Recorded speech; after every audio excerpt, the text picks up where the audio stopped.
दो अगली बीमारियां हैं जिनकी बात मैं कर रहा हूं, वो बीमारियां ऐसी हैं जो कुछ सेकंड में होती हैं, जिसके आने के बाद अगली सारी जिंदगी खत्म।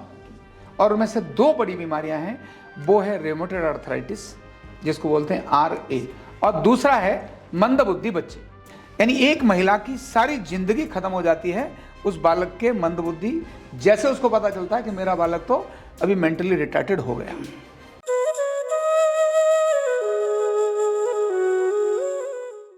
ऐसी 12 बीमारियों की हम नॉर्मली चर्चा करते हैं अपने देश में।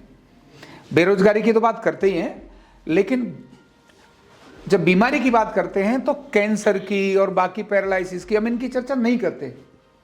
हम किन बड़ी दो बीमारियों की 12 बीमारियों की चर्चा करते हैं, और खासकर 10 उसमें घुटना, कमर, गर्दन दर्द, gas, acidity, migraine, sugar, blood pressure, rheumatoid arthritis और मंदबुद्धि बच्चे। ऐसी 10 बीमारियों की सामान्यतः चर्चा करते हैं। इनमें से घुटना, कमर, गर्दन दर्द, gas, acidity, migraine, sugar, blood pressure, ये हमारी लाइफस्टाइल डिजीज हैं।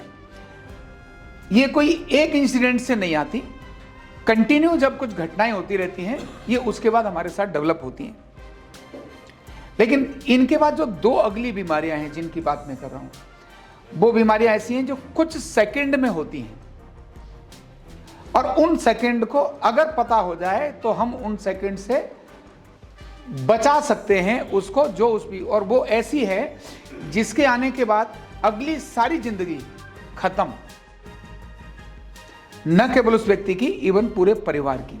और उनमें से दो बड़ी बीमारियां हैं, वो है रेमोटेड आर्थराइटिस जिसको बोलते हैं RA, रेमोटेड आर्थराइटिस, और दूसरा है मंदबुद्धि बच्चे।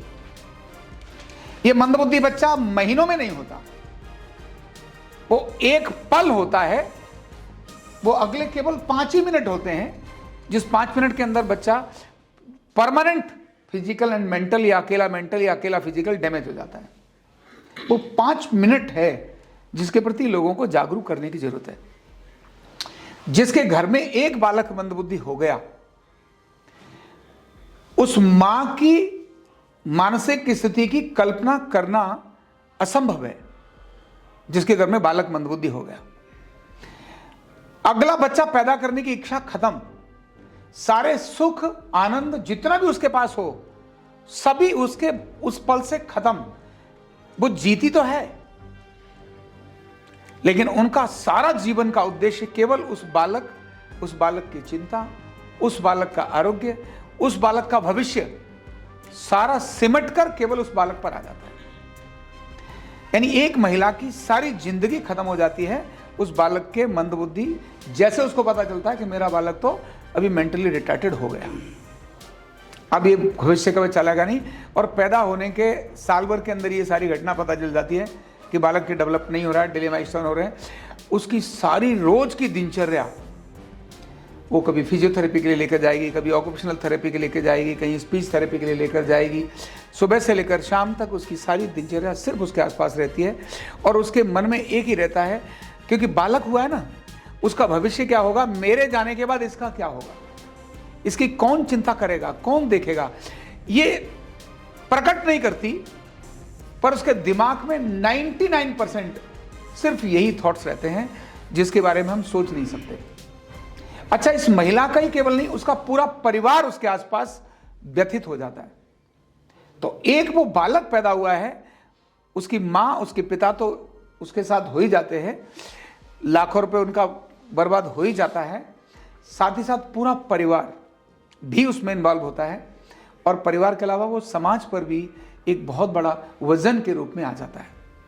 एक वही व्यक्ति अगर ठीक होता तो देश के लिए कुछ और होता, आज वो देश के लिए एक बोझ की स्थिति, शब्द में बोलूं शायद खराब हो, लेकिन ऐसा हो जाता है। ये मंदबुद्धि बच्चे को टाला जा सकता है, रोका जा सकता है। तो एक बड़ी बीमारी एक मंदबुद्धि बच्चे की है। और होता क्यों है, जब ये बालक पैदा हुआ, बड़ा कारण केवल एक है, बड़ा कारण सिर्फ एक है, और वो है पैदा होते समय रोया नहीं था। केवल जन्म के, यानी जिस समय डिलीवरी हो रही है उसके अगले आधे घंटे के अंदर जो भी गतिविधियां और एक्टिविटीज उस बच्चे के साथ हुई, आधे घंटे का, 8 दिन नहीं, सिर्फ आधे घंटे, 95% बच्चे जो फिजिकल और मेंटली रिटार्डेड हैं, उनका बड़ा कारण डिलीवरी होने से आधे घंटे के बीच में होता है। उसमें 2-3 मेजर हैं और वो सिर्फ लापरवाही और कुछ नहीं है। बालक पैदा होते रोना चाहिए, नहीं रोया तो उसको उल्टा लटका करके थपकी मार करके रुलाया जा सकता था, रुलाया नहीं गया जल्दबाजी के कारण या कोई भी नासमझी के कारण उसको रुलाया नहीं और वो हाइपोक्सिक हो गया, और हाइपोक्सिक होकर के बालक तो पैदा हुआ, रोया तो थोड़ी देर बाद, लेकिन वो मेंटली रिटार्डेड हो गया, केवल हाइपोक्सिक। दूसरी बड़ी चीज क्या है, जब बच्चा प्रीमेच्योर या कुछ ऐसा हो जाता है तो उसको एक्यूबेटर में ले जाते हैं, वहां बच्चा नर्स के हाथ से छूट गया और हल्की सी हेड इंजरी हो गई, वो हेड इंजरी भी उसके मेंटल रिटार्डेशन का बड़ा कारण बनती है और ये कॉमन है आज। तीसरा, जहां उसको रखा गया उसको जॉइंटिस होता ही है, बालक को जॉइंटिस होता है।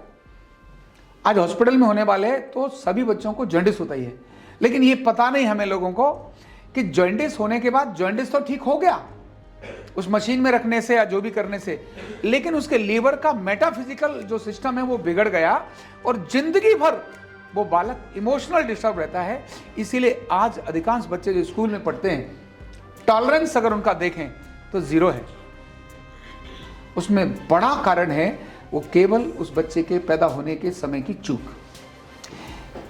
तो मैं उनकी बात नहीं करता जो बालक ठीक है और जो पढ़ रहे, मैं बात कर रहा हूं जो मंदबुद्धि बच्चे हो रहे। आज आंकड़ा शायद नवीन जी ने निकाला हो तो लाखों लोग, लाखों बच्चे मेंटली रिटार्डेड है। जैसे हमें जब तक बीमार नहीं है तब तक हमें पता नहीं चलता हॉस्पिटल में भीड़ है कि नहीं है। जिस दिन बीमार होते हैं तब पता चलता है, अरे इतनी लंबी लाइन लगी पड़ी है। अगर लीवर की तकलीफ है, लीवर वाले में चले जाओ तो वहां लाखों लोगों की, हजारों लोगों की भीड़ होती है। और बिल्कुल जिस बीमारी के बारे में आपको पता नहीं उसको लगता है कि यह बीमारी है ही नहीं। जब बीमारी अपने घर परिवार में हो जाती है और उसको मिलने के लिए जाते हैं, पता चलता है, लगता है दुनिया में सबसे बड़ी बीमारी यही है। और आज रिटार्डेड बच्चों का यही हाल है। तो एक बड़ा अभियान हमें देश के लिए लेने की आवश्यकता है कि रिटार्डेड बच्चे होने नहीं चाहिए।